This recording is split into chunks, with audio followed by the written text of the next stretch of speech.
General Hospital spoilers for Wednesday, January 28th reveal that Trina had always been the kind of woman who carried her pain quietly, folding it into the edges of her life with a grace that made others believe. She was stronger than she truly felt, but strength has limits, and the betrayal simmering beneath her skin had finally reached a point where silence was no longer possible. When she spoke out, when she finally allowed the truth of her suffering to escape her, the words trembled with years of suppressed emotion, disappointment, and heartbreak. It wasn't just about the lies Portia had told or the manipulation she continued to orchestrate. It was about the slow erosion of trust, the shattering of the fragile love Trina had tried so desperately to protect. Every time Portia attempted to twist the truth, every time she maneuvered behind the scenes, every time she tried to fix things through deception rather than honesty, it carved deeper wounds into Trina's heart. What made it worse was the realization that Portia had not stopped. Even now, even after everything had fallen apart, she continued to scheme, small lies disguised as concern, subtle manipulations dressed as motherly protection, calculated pressures meant to guide Trina toward the life Portia believed she deserved. But those manipulations were poison. They were cracks in the foundation of a family already collapsing under the weight of its secrets. The more Trina uncovered, the clearer it became that Portia's actions weren't just misguided. They were dangerous. Her obsession with controlling the narrative, with rewriting the truth to suit her own fears, had pushed Trina into a corner she could no longer endure. Trina's voice shook as she finally confronted what this meant for her identity, her sense of belonging, her ability to trust, her belief in the woman who raised her. She felt as though she were standing in the ruins of her childhood, forced to question every memory, every moment of affection, every sacrifice her mother had claimed to make. Was any of it real? Was all of it built on lies? The emotional storm building inside her became impossible to contain, a torrent of betrayal and clarity crashing together in a way that left her breathless. But even as Trina spoke her truth, Portia twisted in the shadows, still clinging to the belief that she could regain control. Instead of facing the consequences of her deceit, she reached for new angles, new manipulations, new ways to bend the situation to her will. It was madness, a reckless, spiraling madness born from fear and denial. Portia could not accept that her actions had caused the very destruction she now feared, and so she doubled down, committing even more desperate acts in an attempt to stop the fallout. This was the new adjustment Port Charles now faced, a mother slipping into obsession, a daughter awakening to her own strength, and a community caught between two women bound by love but torn apart by betrayal. Trina's truth became a tremor that shook everything around her, exposing fractures that could no longer be ignored. In her pain, she found courage, the courage to call out the injustice, to refuse to be manipulated, to declare that her heart and her future were not tools for Portia's redemption. But with every word she spoke, with every dark truth she exposed, Trina could feel the world bending toward something dangerous. Portia's schemes were escalating, spinning beyond rational thought, creating ripples that could easily explode into catastrophe. And as Trina's voice echoed through Port Charles, one thing became terrifyingly clear. This was not the end of their conflict. It was the beginning of a new disaster, a new emotional storm rising on the horizon, fueled by truth, denial, and the kind of family secrets that destroy everything in their path. Lulu had always been a fighter, stubborn, brave, and determined in a way that reminded everyone of exactly whose daughter she was. But even the strongest fighters eventually reach a point where the battlefield feels too wide, the shadows too heavy, and the fear too sharp to face alone. Laura's worsening situation had pushed Lulu into that place, the emotional strain of trying to protect her mother, make the right decisions, and manage the fallout from every new crisis had begun to hollow her out in ways she didn't fully see until she found herself searching for someone who could steady her. And without meaning to, without even admitting it to herself, she kept finding her way back to Nathan. It had started quietly, a call late at night when Laura's behavior became unpredictable, and Lulu didn't know whether to be angry or terrified. A moment in the PCPD hallway when she needed someone to talk to before she fell apart.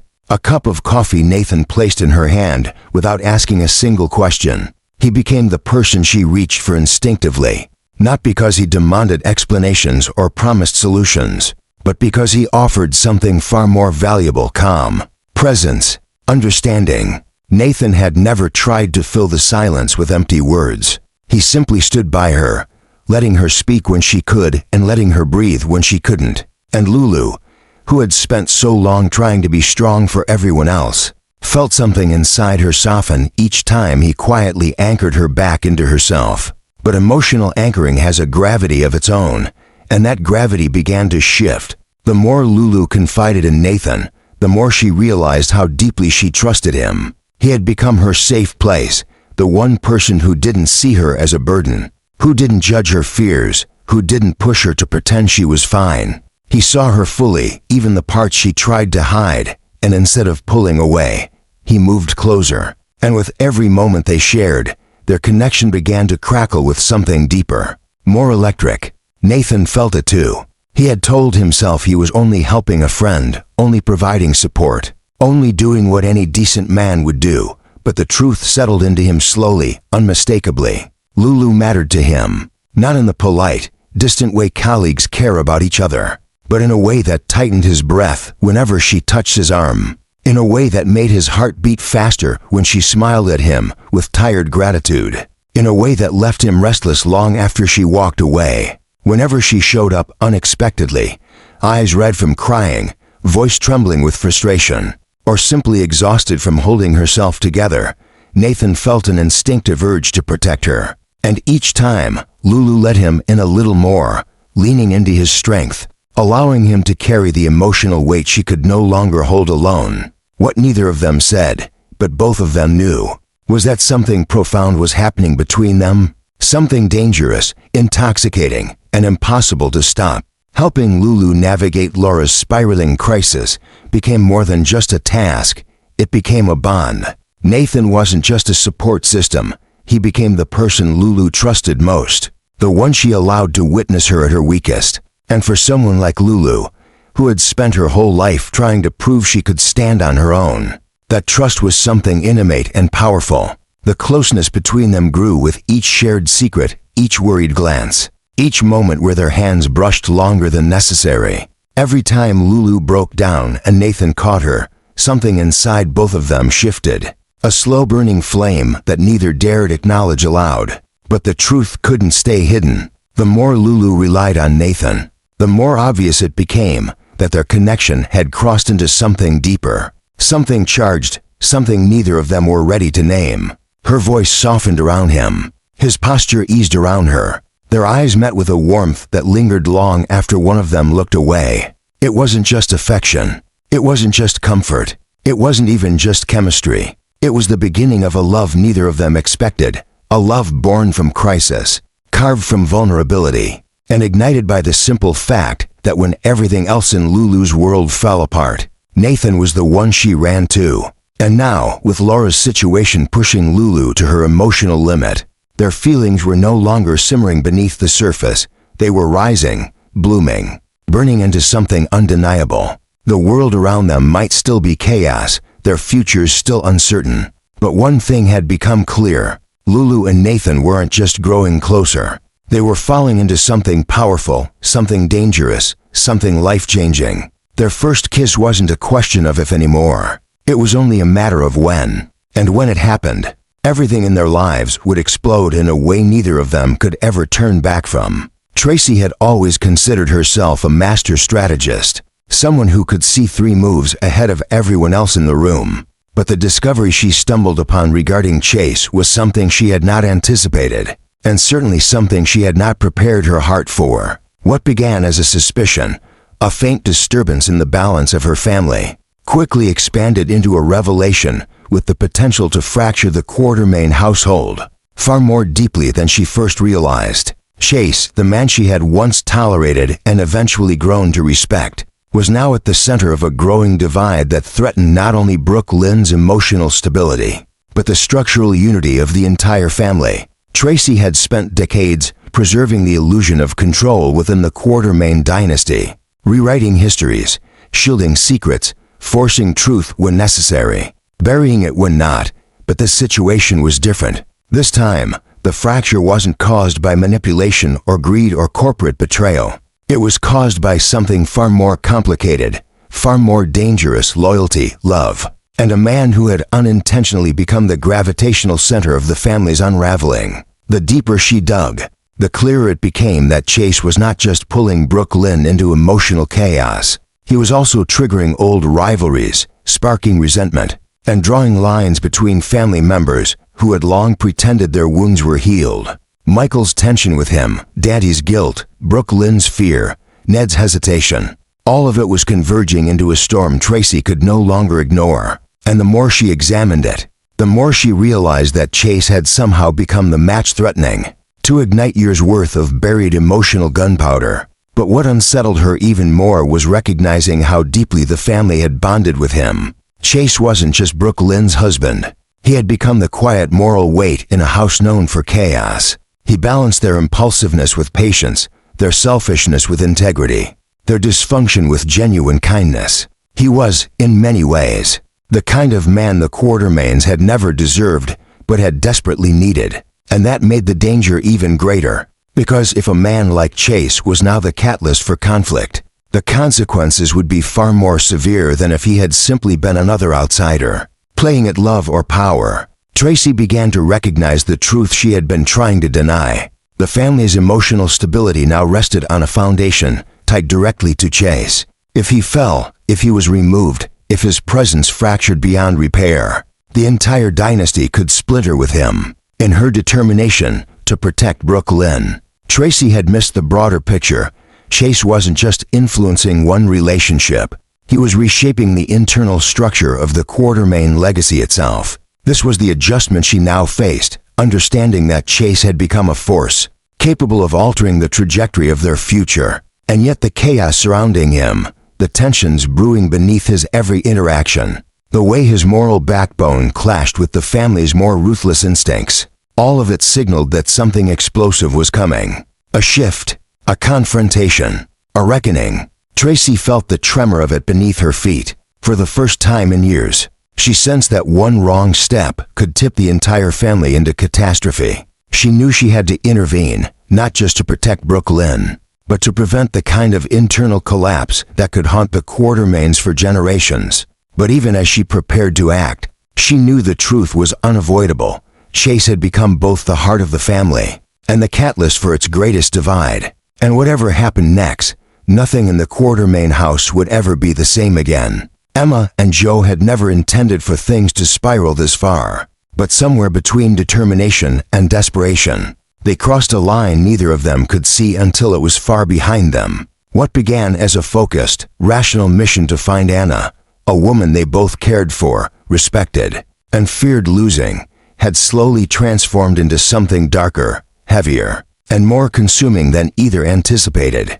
The deeper they went, the more they uncovered clues that didn't align, motives that contradicted each other, and shadows that seemed to move faster than they could follow. Every new discovery pulled them further from the safety of Port Charles, and deeper into a labyrinth of secrets that seemed designed to swallow them whole. They kept telling themselves they were doing this for Anna, that they were only stepping further into the unknown, because they could not afford to let her vanish without a trace. But the truth neither dared to say aloud was far more unsettling. The search for Anna had awakened something in both of them, a growing obsession, an emotional gravity that was beginning to warp their perceptions, tighten their nerves, and erode the boundary between bravery and reckless desperation. Emma felt the shift first. She had always been analytical, grounded, the voice of reason that kept impulsive decisions in check. But each dead end, each half-truth, each whispered warning seemed to chip away at her composure.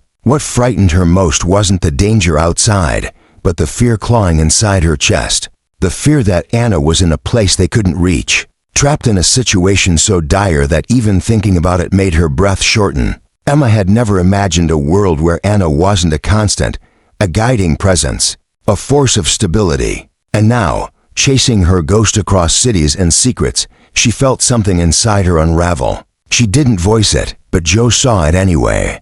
In the way her hands trembled when she thought he wasn't looking. In the way she spoke faster when panic seeped through her resolve. In the way her eyes lingered too long on every clue. as if staring harder could force the truth into existence. Joe, in his own way, was falling apart too. At first, he approached the search with fierce loyalty and controlled rationale. But as days blurred into nights, and nights into tension-filled hours of dead pursuit, anger and obsession began to coil beneath his ribcage. He blamed himself for not protecting Anna when he had the chance, for letting her slip through the cracks of a world filled with enemies, betrayals, and shadows that grew teeth. The emotional storm building inside him was different from Emma's, sharper, more explosive, but just as destabilizing. Every obstacle made him angrier, every mislead made him more determined. Every hint of danger pushed him further into a mindset where logic could no longer restrain him. And Emma, watching Joe lose himself little by little, felt a different kind of fear. The fear of losing him too. Together, they had reached a point where the mission consumed all reason. They stopped sleeping, stopped questioning the risks, stopped acknowledging that each step deeper into this chase tightened the noose around their own lives. Emma found herself deciphering codes she had no training for, chasing leads that pulled her into the underbelly of cities she never thought she'd walk through. Joe confronted people more dangerous than any enemy they had ever faced, as if daring the world to challenge him, to give him an outlet for his rising fury. Their partnership, once balanced and rational, now throbbed with tension, emotional, psychological, and dangerously intimate in ways neither wanted to examine. Because beneath the panic and urgency, something else was growing, the realization that the search wasn't just about Anna anymore. It was about them, who they were becoming, what they were willing to risk, and how deeply this journey had tied them together. The adjustment happening within both of them was undeniable. Emma's quiet caution had sharpened into relentless obsession. Gio's protective instincts had mutated into something bordering on volatile desperation. And together, they were spiraling toward a point where neither could pull the other back. They were too deep, too invested, too emotionally entangled in a mission now powered by fear, guilt, and a looming sense of catastrophe. What terrified them most was the growing suspicion that Anna might not simply be missing. She might be entangled in something far more sinister than either had expected. Every new clue seemed to confirm it. Every half-whispered rumor pointed to forces that even Anna, with all her brilliance and experience, might not be able to escape. And if Anna couldn't escape, what chance did they have? Yet neither of them stopped. Neither of them turned back. Because at this point, turning back meant accepting defeat. It meant accepting that Anna might already be gone. And for Emma and Joe, who had built so much of their identities around loyalty, justice, and the need to protect the people they loved, surrender was impossible. Their search had become an obsession, their fear had become fuel, and their emotional descent was now unstoppable. They weren't just chasing Anna anymore. They were chasing salvation, for her, for themselves, for the fractured world they were trying to hold together. And as they pushed farther into the unknown, one truth grew sharper and more terrifying with every step. They were not just losing themselves to the mission. They were losing themselves to each other, and the consequences of that would reshape everything once Anna was finally found. If she ever was. Valentine had lived through enough danger to know the difference between ordinary fear and the kind that crawls beneath the skin, the kind that whispers that something is terribly, irrevocably wrong. When Charlotte stopped answering his calls, he tried to convince himself it was nothing. A dead battery, a weak signal, a moment of teenage defiance. But the lie dissolved quickly, replaced by that cold, unmistakable instinct he had learned never to ignore. Charlotte wasn't simply avoiding him. She was gone, swallowed somewhere inside the raging snowstorm that had descended over Port Charles like a warning from fate itself. He replayed the timeline over and over, clinging desperately to rational explanations. But every detail only intensified the dread twisting inside his chest. Charlotte knew better than to wander far in weather like this. She knew how unpredictable the roads became, how temperatures dropped without mercy, how quickly visibility could vanish. She knew, because Valentine had taught her, and that was what terrified him most. If Charlotte had disappeared despite all she knew, then something had forced her into danger, something he had not foreseen, not protected her from. The storm outside battered the windows of his home, echoing the escalating panic inside him. Valentine felt his heartbeat pounding like a desperate drum. each pulse reminding him that he was losing time, time Charlotte might not have. He had faced assassins, spies, traitors, and ghosts of his past, but nothing compared to the paralyzing terror of imagining his daughter alone in the white void. Cold winds clawing at her face, snow swallowing her footsteps, the world closing around her until she vanished entirely. He tried calling again, straight to voicemail. No ringing, no static, just silence, the kind that felt like a door slamming shut. Every second of that silence lanced deeper into him, feeding a fear he had spent years trying to bury. Valentin had lost Charlotte once before, to Casadini schemes and enemies lurking in the shadows. He had sworn that would never happen again. He had sworn he would protect her from every danger, every threat, every echo of his own dark past. But now, with her missing in a storm powerful enough to erase entire towns from a map, Valentin felt that terrible familiar helplessness rising like a tide. He grabbed his coat, keys, gloves, anything that could get him into the storm faster. Logic tried to intervene, whispering that authorities needed to be alerted, that rescue teams were already stretched thin, that he would be only one more body lost in the blinding white. But Valentin wasn't listening. He was already halfway out the door, driven by a force stronger than logic, stronger than fear, stronger than the storm itself, a father's love sharpened into pure, consuming desperation. He would search every street, every alley, every frozen field if necessary. He would overturn the entire town with his bare hands if it meant finding her. As he stepped into the storm, the wind slammed into him like a wall, stealing the breath from his lungs. The snow whipped across his face, stinging like shards of ice, but he pushed forward, shouting Charlotte's name into the roaring void. His voice carried only inches before the wind swallowed it whole, mocking him with its indifference. The world had narrowed to a white blur, shapes dissolving, sound muffled, paths erased. Every direction looked the same, every shadow threatened to be her, or another dead end. Yet amid the chaos, a horrifying thought struck him. What if she hadn't simply wandered off? What if someone had taken her? The Casadini legacy, the enemies it created, the ghosts he could never outrun. Any one of them could have used the storm as cover to steal Charlotte away. The idea hit him so hard he nearly stumbled. If someone had taken her, the storm wasn't the danger. It was the perfect camouflage for a kidnapping no one would notice until too late. But even that fear paled compared to the possibility that Charlotte was hurt somewhere, calling for him, unable to move. The image tore through him, splintering the last of his composure. He moved faster, scanning the swirling white for any sign of her, footprints. Fabric caught on a branch, the faintest shadow of movement.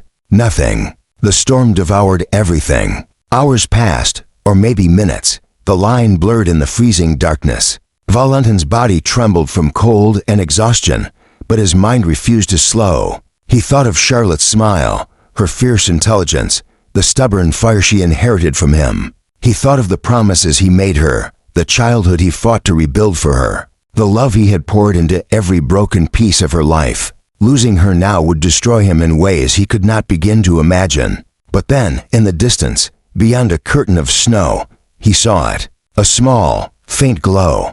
Not bright enough to be a house, not steady enough to be a car. A flicker, a possibility, a hope.